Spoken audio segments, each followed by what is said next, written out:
ongoing fear in Turkey of dismemberment, of disintegration, of separatism, and there is a failure to find a solution to the Kurdish conflict, something that would go beyond the assimilation project of the republic, something along the lines of multiculturalism, minority rights. Those are very difficult issues which put Turkey's relations with the West, especially with the European Union, under a difficult light. So the Kurdish question is there as a permanent issue, and the current government recently had a plan, an opening, a democratic opening so-called, which probably we will all agree ended up in failure because of the closing of the Kurdish political party. And now there is no sense that there is much progress other than a new environment where people are able to talk about the issue freely. But at the policy level, I think we have a difficult situation at hand where there are raised Kurdish expectations that there will be a more multicultural Turkey. But in fact, on the ground, we don't see a new constitutional arrangement for improved Kurdish rights. So this is an ongoing problem.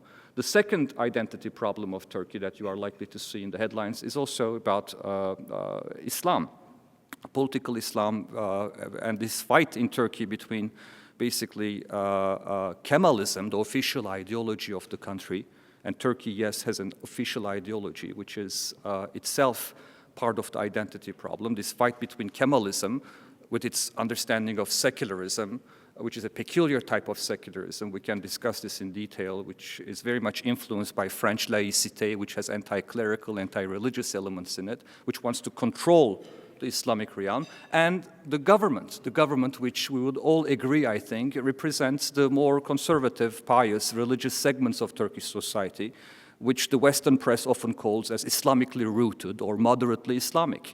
So there is this constant struggle in Turkey, which I'm sure Orhan Kemal Cengiz will talk about, between the forces of Kemalism, which I would define as essentially the military, and elements within the judiciary, although we are seeing now that the judiciary is also divided within itself, between Kemalist forces and more pro-government forces. And of course, you have this Kemalist bloc, which is very concerned about Islamization in the country. They have a threat perception that Turkey is slowly becoming a more conservative, religious, Islamic society, system, and they're concerned about the secret agenda of the government, and the military is concerned about that. That's why we have seen, since the arrival to power of AK Party, allegations about coup attempts and allegations that the military is very concerned. We have seen already in 2007 a so-called memorandum, coup memorandum, where the military made it clear that they don't want Abdullah Gül to become the president of the republic. That was a thinly veiled message. So this constant tug of war between basically what I would call Kemalism and conservative religious ideology, Islam, some people call it political Islam, is another dimension of the identity problem in Turkey. Now, the good news beyond all that is that there's a silent majority, I believe, in Turkey that is not as vocal as the two ideological sides. They are a silent majority because they care about bread and butter issues. They care about economic stability. They vote according to their pockets. If the economy is doing well, they vote for the current government. If the economy is not doing well, they may very easily decide that they would try a new political party. So in that sense, the good news is that Turkey is now, I think, a firmly rooted democracy. The days of a military coup where basically you would have tanks in the streets, I think, are over. There is a capitalist democratic system. Yes, the military plays a certain role in this system, and the big question is whether the military will continue to play this role or not. And that will be determined by whether Turkey can find a democratic solution to this Kurdish identity problem and the Islamic question. I am personally optimistic in the sense that I see Turkey as a country that is increasingly globalized, increasingly part of the global economy. And there's a new middle class in Turkey, which is essentially the product of the reforms of the 1980s that we owe in great part to the Özal years, when Özal basically privatized the economy, liberalized the financial and trade sector, and created helped to create a new middle class in Turkey, the so-called Anatolian Tigers middle class. And what we're witnessing in Turkey is this emergence of a new elite, a more conservative, yes, elite that basically wants to have its share of the pie, its share of the economic pie, its share of the political pie, and there's a power struggle. And I think like all power struggles, we need to have institutions and checks and balances. There are those who believe that the military needs to play a role in as an institution to balance this threat of separatism or this threat of Islamization. And then there are those who actually trust society, trust the instincts of the people and say, no, we have to become a first-class liberal democracy where the military does not play a political role, where we don't know really who is the chief of staff, where we don't listen to the chief of staff's political views, where it doesn't make the news.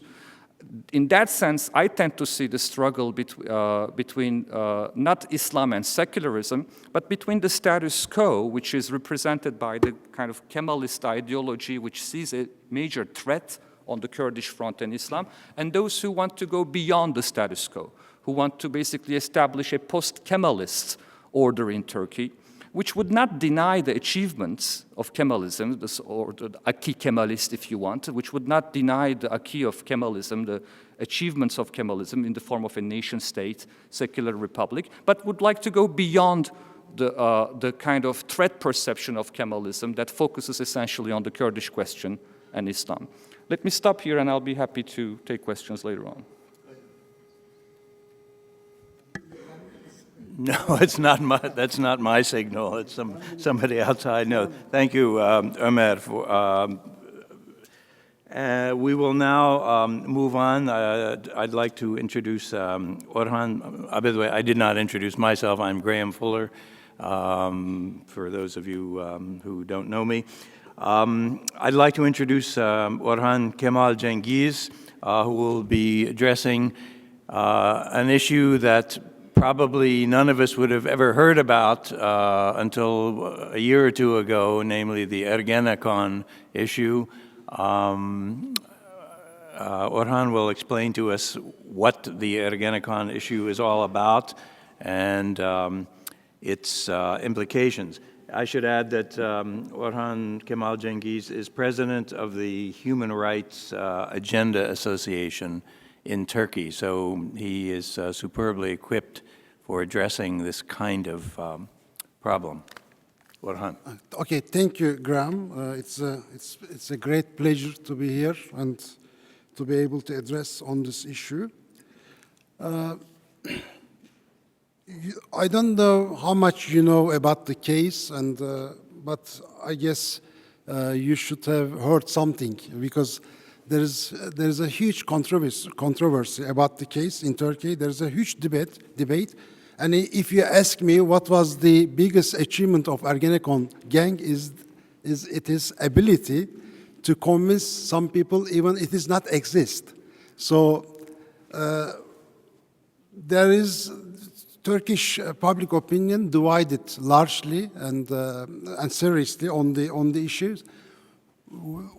Some people, some circles believe that it is the most serious cleansing of the system of Turkey, this Ergenekon case, and some people believe that it is just a fabrication of the ruling political party. I can approach to this case from many different angles, but I would like to tell you my personal experience as a human rights lawyer. I will try to give you the big picture by focusing my own small picture, if you like. If I have to summarize what Ergenekon case, I would put it like that: it is the beginning of the end of the state impunity in Turkey. Up until Ergenekon, we have not witnessed that any general or any military personnel has ever been interrogated or put on trial, and it is the first time in our history that we have seen this happening in Turkey. But how then it is happening